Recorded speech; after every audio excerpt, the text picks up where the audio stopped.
Galton Bouddha avait l'habitude de dire à ses étudiants que nos paroles peuvent être très puissantes. Il disait que notre langue, que nous utilisons pour parler, est comme le couteau le plus aiguisé du monde. Il disait également que l'arme la plus dangereuse au monde était nos paroles. Même si elles ne blessent pas physiquement les gens, nos paroles peuvent les blesser émotionnellement. Nos paroles peuvent être une source de force, mais elles peuvent aussi être une faiblesse si nous ne savons pas quand et combien parler. Lorsque nous parlons avec gentillesse et sagesse au bon moment, cela peut mener au succès. Mais si nous parlons mal ou au mauvais moment, cela peut rendre la vie très difficile. Alors, mes amis, aujourd'hui, je vais partager avec vous une histoire sur l'importance de rester silencieux et sur la façon dont cela peut changer votre vie, pour vous aider à comprendre à quel point le silence peut être puissant. Il était une fois, en Inde, un célèbre moine bouddhiste qui vivait au fond d'une forêt tranquille, loin des bruits du monde. C'était une personne très méditative et très célèbre dans toute l'Inde. Un jour, le roi vint le trouver et lui dit « Respectez moine, je me sens toujours fatigué, frustré et ennuyé. Mon esprit est très agité, même si j'ai tout, la richesse, la célébrité et tout le luxe que l'on peut souhaiter. Il n'y a toujours pas de paix intérieure en moi. Oh moine, aidez-moi à me débarrasser de cet esprit agité. » Le moine répondit « Vous avez déjà la réponse en vous, mais vous ne l'avez jamais découverte. Je veux faire une expérience. Voulez-vous faire cette expérience? Après cette expérience, il n'y aura plus d'agitation ni d'inquiétude dans votre vie. » Le roi fut très contrarié après avoir entendu tout cela, mais il demanda au moine de lui dire ce qu'il devait faire. Le moine répondit « Je suis prêt à faire n'importe quoi pour ma tranquillité d'esprit. » Le moine répondit alors d'une voix calme « Pendant les 15 prochains jours, vous resterez dans mon monastère et vivrez comme une personne normale. Pendant ces 15 jours, tu t'assoiras seul en silence et tu parleras le moins possible. » Le roi accepta le plan du moine. Le premier jour, il remarqua que son esprit était plus agité que d'habitude. De nombreuses questions et pensées surgissaient sans cesse et il se sentait mal à l'aise de vivre une vie simple comme tout le monde. Il avait très envie de parler, mais il résista à l'envie et resta complètement silencieux, assis tranquillement.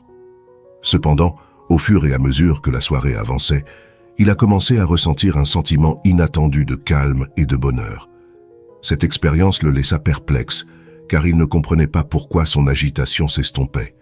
Le lendemain, le roi continua à passer du temps dans la solitude, à observer la nature, les fleurs, les plantes et les oiseaux dans le ciel. Pour la première fois, il apprécia vraiment la beauté de la nature qui l'entourait. Il put observer et se connecter au monde naturel tout au long de la journée. Une dizaine de jours se sont écoulés et toute l'agitation intérieure et le chaos qui régnait dans son esprit ont progressivement disparu. Le 12e jour, il s'est retrouvé en pleine méditation, alors que ses yeux se fermaient d'eux-mêmes. Il ferma les yeux et entra dans un profond état de méditation, et son esprit se libéra de toute inquiétude. Le roi a ressenti une profonde paix intérieure après avoir passé les 3 derniers jours en profonde méditation. Il s'approcha du moine bouddhiste et lui dit « Respectez moine, j'ai découvert pourquoi mon esprit était si perturbé. » Le moine lui demanda « S'il vous plaît, partagez avec moi ce que vous avez appris. » Le roi répondit « J'avais l'habitude de trop parler et de dépenser trop d'énergie pour les gens, en pensant souvent négativement à eux. Ces paroles excessives et ces pensées négatives me faisaient perdre du temps et perturber mon esprit.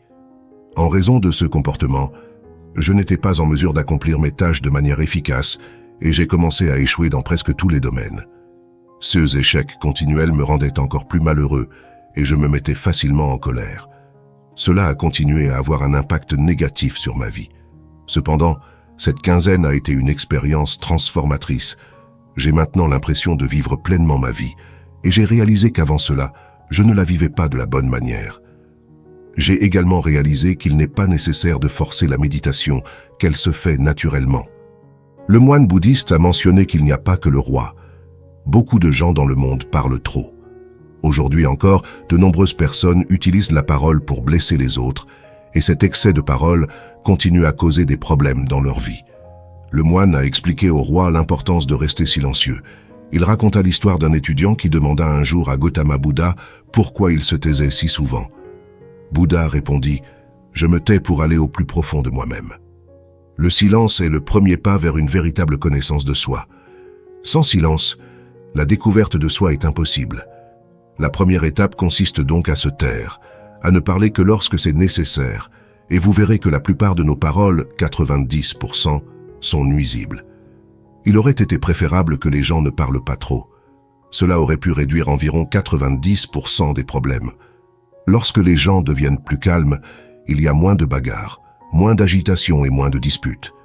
Si les deux individus apprenaient à se taire, de nombreux problèmes dans le monde pourraient être évités. Une personne qui comprend la valeur du silence peut être en paix, même dans un endroit bondé. Être seul peut être comme un paradis. La compagnie des autres peut parfois nous mettre mal à l'aise. Il est important de commencer par trouver la paix en soi et d'embrasser le silence, de laisser circuler son énergie intérieure et d'inviter ses pensées à se calmer. Si vous vous réveillez et que vous vous sentez dérangé par la présence d'autres personnes, il est bon de fermer les yeux et de vous reconnecter à votre moi intérieur.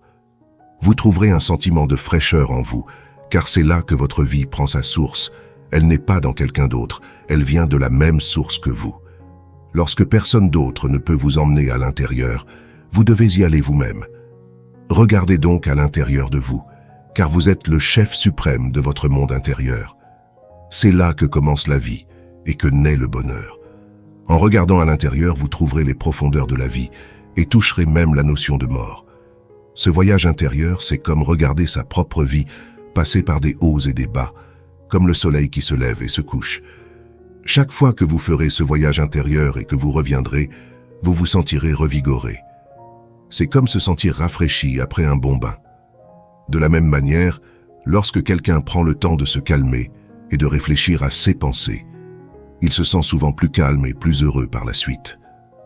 Lorsque vous vous connectez vraiment à votre moi intérieur, vous constaterez que le fait de parler ne perturbe pas votre esprit. Au contraire, il y a un sentiment constant de calme à l'intérieur de soi. Vous pouvez parler tout en restant connecté à votre moi intérieur.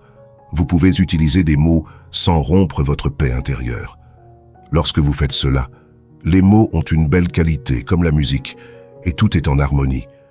En parlant de cette manière, vous toucherez profondément les autres. Lorsque vous maintenez le silence intérieur, vous commencez à puiser dans une force intérieure puissante et vous vous libérez des pressions sociales. Vous trouverez une joie de vivre particulière, semblable à celle de ceux qui poursuivent leurs rêves avec passion. Votre visage aura un nouvel éclat et vos yeux brilleront d'une lumière unique, tandis que vous vous immergerez dans l'océan de la paix infinie. Mes amis, vous avez peut-être remarqué que le fait de trop parler n'apporte pas la paix de l'esprit. Il est difficile de contrôler ses pensées et de rester concentré. Les personnes qui parlent trop ont du mal à se concentrer sur une tâche.